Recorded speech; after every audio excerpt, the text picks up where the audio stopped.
ব্রেইনের দুইটা সাইড আছে, দুইটা সাইড। একটা সাইড হচ্ছে ডান পাশ। এই ডান পাশটা মানুষকে বলে তুমি ভালো কাজ করো, মানুষের উপকার করো, বিপদে মানুষের পাশে দাঁড়ায় যাও।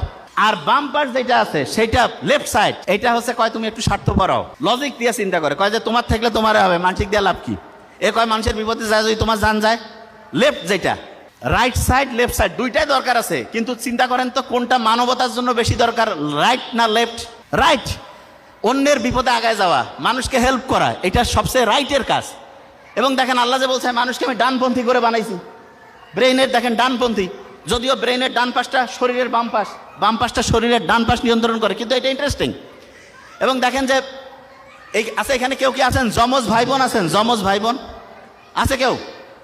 আচ্ছা, যমজ যদি কেউ থাকে দেখবেন যে যমজ ভাই বোনদের কিন্তু চেহারা সেম হইতে পারে, সেম, এমনকি ডিএনএ যে আছে সেটাও সেম হইতে পারে, কিন্তু ফিঙ্গারপ্রিন্ট সেম হবে না।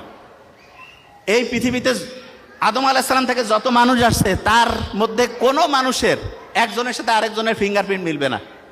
আল্লাহ কিন্তু কোরআনে বলছে যে আমি তোমার আঙ্গুলের ডগা পর্যন্ত পুনর্বিন্যস্ত করতে পারি। আল্লাহ কিন্তু কয়নি ডিএনএ আরএনএ এগুলোর কিছু কথা বলেনি, আঙ্গুলের ডগার কথা বলেছে। তা আমরা যে জিনিসটা বলবো যে একটা স্টুডেন্ট যদি অসাধারণ হইতে চায় তাহলে ইসলামের যে মূল কালচারটা মুহাম্মদ সাল্লাল্লাহু আলাইহি ওয়াসাল্লাম যেটা বলছে ঈশার নামাজের পরে ঘুমায় যাও, এইটা হচ্ছে সবচেয়ে সেরা। কারণ রাত 10টা থেকে ভোর 4টা-5টা এই সময় যে ঘুমটা হয়, প্রত্যেক ঘন্টায় অন্য সময়ের দ্বিগুণ থেকে 3 গুণ বেশি রিসার্চ হয় ব্রেইনটা, আমাদের শরীরের রোগ প্রতিরোধ ব্যবস্থাটা বাড়ে। আর যেই রুমে আপনার সন্তানকে রাখবেন সেই রুমে একটু গাছ লাগাবেন, এবং পারলে জানালার মধ্যে জানালা দিয়ে গাছ দেখা যায় এরকম ব্যবস্থা রাখবেন। তাহলে কি হবে আপনি শুনলে অবাক হবেন, আপনার মন খারাপ হইলে গাছের ছায়ার নিচে গেলে মনটা একটু ভালো হয় না? বিজ্ঞানীরা এখন দেখছে ফাইটোসাইট বলে একটা উপাদান আছে, সেটা আমাদের শরীরে যে রোগ প্রতিরোধ ব্যবস্থা ওকে যে উৎসাহিত করে, কয় আরো ভালো করে কাজ করো, মনটা তখন চাঙ্গা হয়ে যায়। সূর্যের আলোর নিচে প্রত্যেক দিন যাবেন, গেলে দেখবেন যে সূর্যের আলোর যে সানলাইট, সেরোটোনিন ক্ষরণ হবে, মনটা চাঙ্গা হবে, কাজ করতে ভালো লাগবে। তার মানে আপনি ইসলামী যে বিধানটা আছে সেই বিধানটার সবচেয়ে সেরা জিনিসটা হচ্ছে রুটিনটা ঠিক করা। আচ্ছা, আমাদের দিনটা শুরু হয় কি ফজর থেকে না মাগরিব থেকে বলেন তো? দিনটা শুরু কখন? দিন মাগরিব।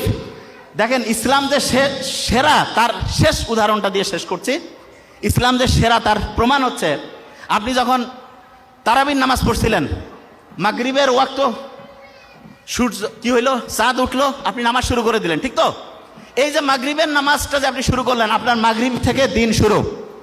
এবং তারপরে রাতে ঘুমাইলেন, উপর ভোরে সেহরি করলেন, সারাদিন গেল, ইফতার হইল, দিন শেষ। বিজ্ঞানীরা বলতেছে যে সবচেয়ে সেরা রুটিন বানাইতে চায় তার জন্য সবচাইতে সেরা রুটিন ফলো করার বুদ্ধি হচ্ছে মাগরিবের পরে সে রুটিন করবে।